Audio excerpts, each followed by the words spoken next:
counsel on the committee. He is an extraordinary lawyer and an incredible public policy initiator, and that is Mr. Morgan Griffith for such time as he may consume. Gentleman from Virginia is recognized. Thank you very much, Mr. Speaker. Thank you, Ranking Member, Chairman in Exile Walden. Thank you, Chairman Pallone. I appreciate that this bill has made it to this level. You know, Congress doesn't always work well, but sometimes it does. And Andy Harris and I were back here about where he's sitting right now having a discussion one day, because a lot of times things get solved or issues come to a head because we're trying to solve problems for the American people. I believe that there are many uses for medicinal marijuana. I don't support recreational, but I support medicinal. Andy thinks that it goes way too far, as you heard him just say. But the bottom line is, as we were discussing it, neither one of us could cite scientific research to support our positions. And so we agreed at that point that we would work together on our side of the aisle, and obviously the gentleman from Oregon has been leading on this for many, many years. He was going to lead on the other side. We agreed we'd try to find language that worked. We've tried some backdoor routes to get it through some energy and commerce bills before, Schedule 1R to do research, but this is extremely important.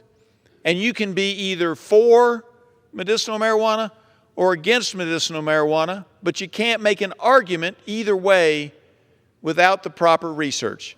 This fine piece of legislation that was hammered out over a couple of years, maybe more, maybe as many as 5 years, is a good piece of legislation, and it deserves the unanimous support of this United States House, and I recommend it to each and every one of you.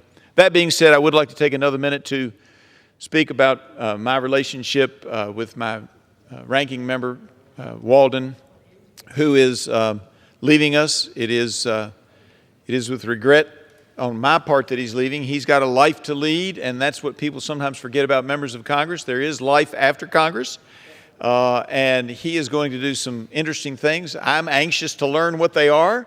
I think he says he's anxious to learn what they are too, but he has so much talent, and he has led our committee and then our side of the aisle on the committee so well, and has allowed those of us who are a little different sometimes to have some interesting ideas, to have those ideas bubble up, to take some interesting votes sometimes in committee, to allow members down dais to have significant input, and I am greatly appreciative of that. I'm also appreciative of his friendship and his loyalty. I remember, you know, when we discovered that his longtime friend Ray Baum had a fatal disease, and how he stuck with him, and how Ray kept coming to work and was doing things all the way through, and then how he passed an important piece of legislation which commemorated all of Ray Baum's work.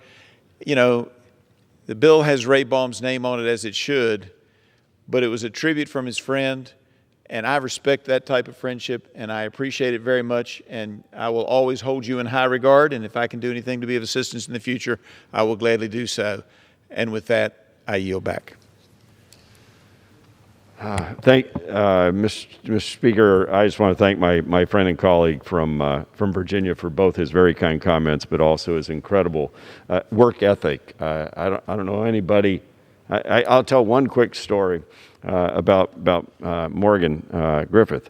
I had a little bill, a suspension bill that Mr. Blumenauer and I had to do a land exchange up on Mount Hood. And it came through here, it flew through here one night, first night of votes, and got 2 dissenting votes. And one of them I understood, but his dissenting vote I didn't understand. So I went up to him and I said, I'm going to win this. It's only 2 no, but why'd you vote no? He said, well, I read the bill and it referenced this memorandum of understanding between the Forest Service and Mount Hood Meadows about this land exchange. And I tried to get a copy of that MOU and I couldn't get it before I voted on the bill. So I voted no.